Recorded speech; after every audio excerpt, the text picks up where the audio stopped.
Hey guys, you're welcome to the very first episode of Life Hacks with GbagaunMuncher. So on today's show, I'll be teaching you guys how to put an egg through a bottle just like this. I'm sure several people are wondering, is this magic or is it witchcraft? It's none of the above. The thing is, many people don't know that eggs do get compressed under warm temperature. So this is warm water, about 50 degrees, and I put it inside for about 5 minutes. So the next thing to do is to apply some olive oil on the egg. Apply some olive oil on it, Then after that, massage it until you feel it soft. Okay, it's about to be soft right now. So you just try to put it in gently. Bruh. I think this egg is bad, so we're just going to try another one. So massage it, don't forget. Then, Oh my god.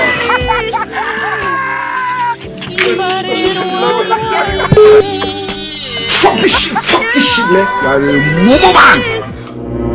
Jesus is Lord. Okay guys, so as you can see now, I have 3 eggs inside my egg. Background. You think they're wise? So that's how to put an egg through a bottle. So if you need me to help you with anything, just send me a DM or something and I will surely help you with it. Alright, if you still want to advertise on this program, please send a DM also. Alright, I'm gonna see you guys later on the next episode of Life Hacks with GbagaunMuncher. Get right here, man. Bye bye. Can you fuck off? Fuck this shit! Start again.